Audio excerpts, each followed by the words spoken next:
ಕರುನಾಡಿಗೆ ನಮಸ್ಕಾರ. ಇವತ್ತು KSET exam complete ಆಗಿದೆ. ನೀವೆಲ್ಲರೂ ಎಕ್ಸಾಮ್ ಬರೆದಿದ್ದೀರಿ. ಪತ್ರಿಕೆ 1ರ ಆನ್ಸರ್ ಕೀಯನ್ನು ನಾನು ಹೇಳುತ್ತಿದ್ದೇನೆ. ಇದು ಪಾರ್ಟ್ 3. ಇಲ್ಲಿ ಮ್ಯಾಥಮೆಟಿಕ್ಸ್ ಕ್ವಶನ್ ಇದೆ. 41ನೇ ಕ್ವಶನ್. ಕೆಳಗಿನ ಸರಣಿಯಲ್ಲಿ ಮುಂದೆ ಏನು ಬರುತ್ತದೆ? Option number 1 NPQR. Question number 42.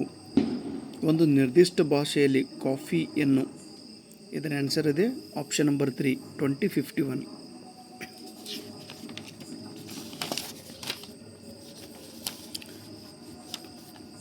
Question number 43.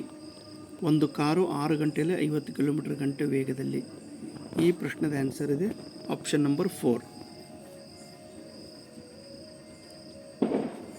44ನೇ question. 4 ವರ್ಷಗಳಲ್ಲಿ ಒಂದು ಮೊತ್ತವು. ಈ ಕ್ವಶನ್ದ ಆನ್ಸರ್ ಇದೆ option number 1. Question number 45.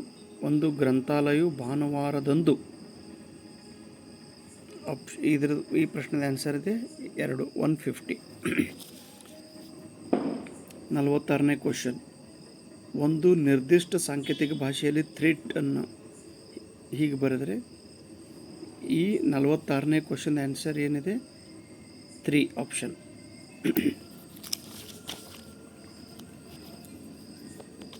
47ನೇ question. ಈ ಪ್ರಶ್ನೆದ ಆನ್ಸರ್ ಇದೆ ನಂಬರ್ 1. ಆಮೇಲೆ 48ನೇ ಕ್ವಶನ್. ಕೆಳಗಿನ ಪ್ರಶ್ನೆಯನ್ನು ಉತ್ತರಿಸಲು ಕೆಳಗೆ ನೀಡಿರುವ ಮಾಹಿತಿಯನ್ನು ಪರಿಗಣಿಸಿ.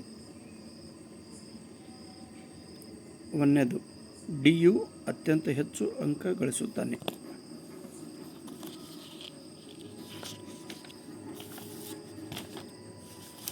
49ನೇ ಕ್ವಶನ್. ಒಬ್ಬ ಪೊಲೀಸನು 20 ಕಿಲೋಮೀಟರ್ ಪೂರ್ವಕ್ಕೆ ಹೋಗುತ್ತಾನೆ. ಈ ಕ್ವಶನ್ ಆನ್ಸರ್ ನಂಬರ್ 1 ಆಪ್ಷನ್. 50ನೇ ಕ್ವಶನ್. ಇಲ್ಲಿ ರೇಖಾಚಿತ್ರಗಳನ್ನು ಕೊಟ್ಟಿದ್ದಾರೆ. ಈ ಪ್ರಶ್ನೆ ಆನ್ಸರ್ ಇದೆ ಆಪ್ಷನ್ ನಂಬರ್ 4 ಡಿ.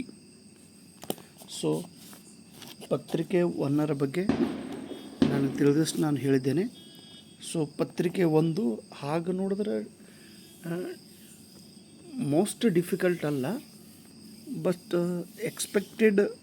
ಪತ್ರಿಕೆ 1ನಲ್ಲಿ ನಿಮಗೆ ಒಂದು 30 ಕ್ರಾಸ್ ಆಗಿದ್ದರೆ ತುಂಬ ಬೆಟರ್. ಪತ್ರಿಕೆ 2ರಲ್ಲಿ ಸೇಮ್ ಪ್ರೊಸೀಜರ್ ಐತ್ರಿ. 50 ಕ್ವಶನ್ ಕರೆಕ್ಟಾಗಿರಬೇಕು. ಪೇಪರ್ 2ಲ್ಲಿ 100 ಮಾರ್ಕ್ಸ್, ಪೇಪರ್ 1ನಲ್ಲಿ ಅಬೌವ್ 60 ಮೇಲೆ ಮಾರ್ಕ್ಸ್ ಬರಬೇಕು. ಅಂದರೆ ರಿಸಲ್ಟ್ 100%. Thank you. ನಮಸ್ತೆ.